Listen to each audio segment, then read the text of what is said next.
Today's topic is tag question. Let's see the sentence below. He is a good student. The tag will be, isn't he? We play cricket. The tag will be, don't we? Maria eats mango. The tag will be, doesn't she?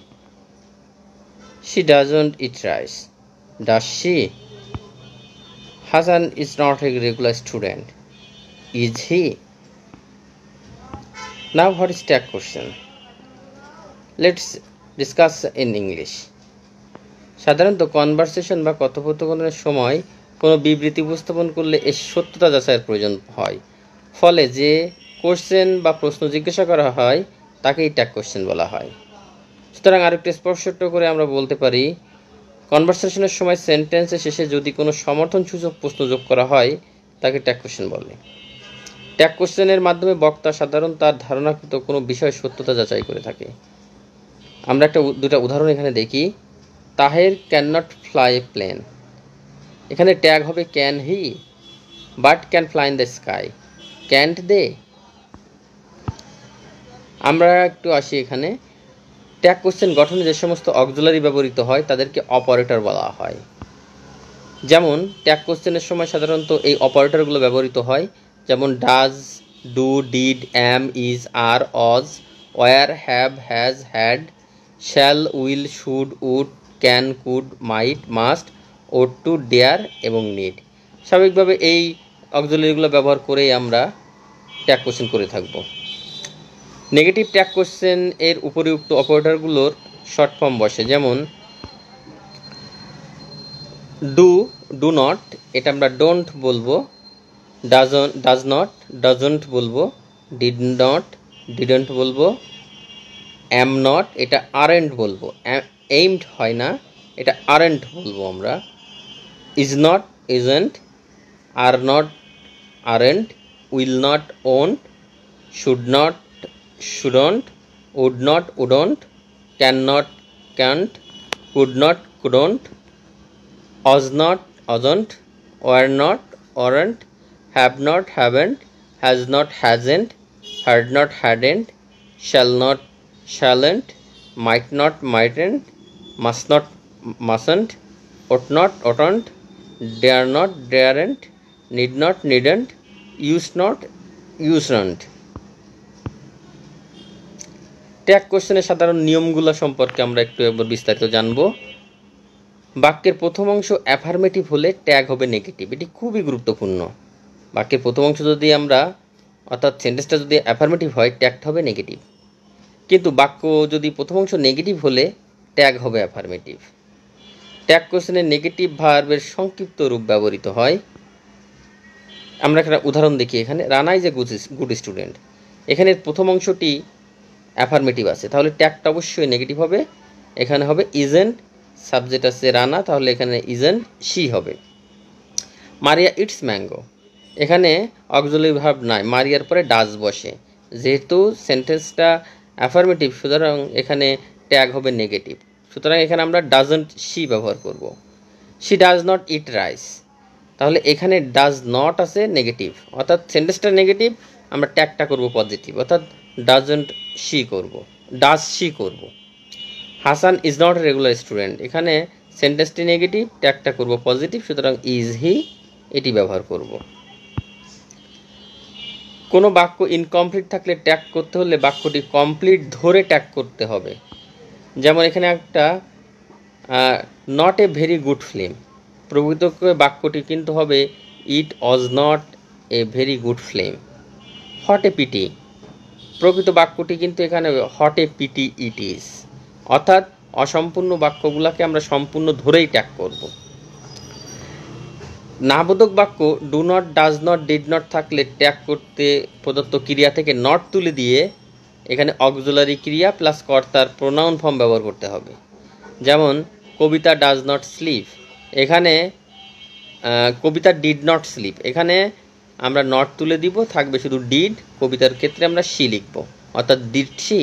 এখানে not এখানে যেহেতু আমার সেন্টেন্সটা negative আছে, তাহলে ট্যাগটা অবশ্যই positive হবে, সুতরাং আমরা ডিড শি ব্যবহার করব।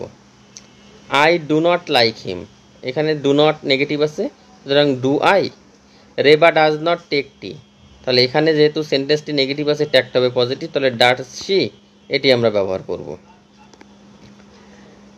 আই অ্যাম এর ট্যাগ আরেন্ট হবে, আরেন্ট আই হবে। I am late, aren't I. I am tired, aren't I. এভাবে ব্যবহার করতে হবে। নাউন স্ট্যান্ডার্ড ব্রিটিশ ইংলিশে আই অ্যাম নট হলো এইন্ট আই, কিন্তু স্ট্যান্ডার্ড ব্রিটিশ ইংলিশের ক্ষেত্রে এই এইন্ট আইয়ের ব্যবহার নাই। আমেরিকান ইংলিশে ব্যবহার আছে I am me ain't I. আমরা এইন্ট আইয়ের ব্যবহার না করার চেষ্টা করব, অর্থাৎ আই অ্যামের জায়গায় আমরা আরেন্ট লিখব, অর্থাৎ এইন্ট আইটা আমরা ব্যবহার এখন থেকে আর না করা better.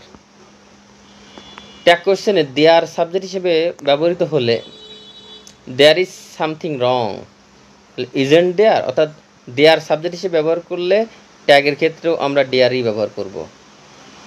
There were not any problem, were there.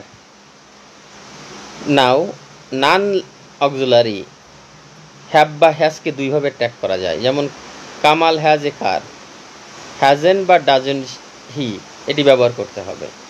They have a red cow, haven't or don't they, যে কোনো একটি আমরা এখানে ব্যবহার করতে পারবো। Everybody, everyone, anybody, anyone, somebody, someone প্রভৃতি সাবজেক্টের পরে ইজ অস থাকলে আরেন্ট বা ওয়ারেন্ট দে হবে, অর্থাৎ everybody, everyone, anyone, no one, somebody, someone এর ক্ষেত্রে আমরা দে ব্যবহার করব। যেমন everybody is liable to error, এখানে আমরা আরেন্ট দে ব্যবহার করব। Anyone is allowed, aren't they, অর্থাৎ এখানে আমরা এর সাবজেক্ট ধরে নিব দে হিসাবে, এই হিসাবে আমরা ট্যাগ কোশ্চেন করব। কিন্তু সাবজেক্টগুলোর পরে যদি এস বা ইয়েস যুক্ত থাকলেও সাবজেক্ট দে হওয়ার কারণে ডাজ নট না হয়ে ডোন্ট দে হবে। Everybody likes me, don't they. Somebody comes to the other day, didn't they. Nobody, no one, none প্রভৃতি সাবজেক্টের পরে ইজ বা অস থাকলে ট্যাগ করতে আমরা আর বা ওয়ার প্লাস দে ব্যবহার করব। None is present today, aren't they. No one was against the rules, were they. কিন্তু ওই সাবজেক্টগুলোর পরে এস বা ইএস যুক্ত ভার্ব থাকলে ট্যাগ ডাজ নট না হয়ে ডু দে হবে। Nobody likes a liar, do they. Nobody phoned me, did they. এগুলো আমাদেরকে ব্যবহার করতে হবে। এভরিথিং, এনিথিং, সামথিং সাবজেক্ট হলে হ্যাবোধক বাক্যে ট্যাগ করতে হলে নেগেটিভ ভার্বের শর্ট ফর্মের পরে ইট ব্যবহার করতে হবে, অর্থাৎ এভরিথিং, এনিথিং, সামথিং এর পরে ইট ব্যবহার করতে হবে। যেমন everything is all right, isn't it. Everything has gone bad, hasn't it. Somebody is better than nothing, isn't it. অর্থাৎ এই এভরিথিং, এভরিথিং, সামথিং ইত্যাদির পরে সাবজেক্ট হিসেবে ইট ব্যবহার করতে হবে। ইম্পারেটিভ সেন্টেন্সের ট্যাগ হয় উইল ইউ বা ওন্ট টু ব্যবহার করতে হবে, তবে লেটস বা লেটাস থাকলে শ্যাল ব্যবহার করতে হয়। যেমন please go home, will you. Don't make a noise, will you. Let's go for a walk, shall we. সুতরাং ইম্পারেটিভ সেন্টেন্সের ক্ষেত্রে উইল ইউ বা ওন্ট টু ব্যবহার করব, আর লেটস বা লেটাস থাকলে শ্যাল উই ব্যবহার করব। তো আজকে এই পর্যন্তই, ধন্যবাদ সকলকে। আমরা এর পরবর্তী ক্লাসে ট্যাগের আমাদের যে এক্সারসাইজগুলো আছে এক্সারসাইজগুলো নিয়ে আলোচনা করব এবং বিসিএস অন্যান্য পরীক্ষায় যে আমাদের ট্যাগগুলো এসেছে সেগুলো নিয়ে আলোচনা করব। সবাইকে ধন্যবাদ।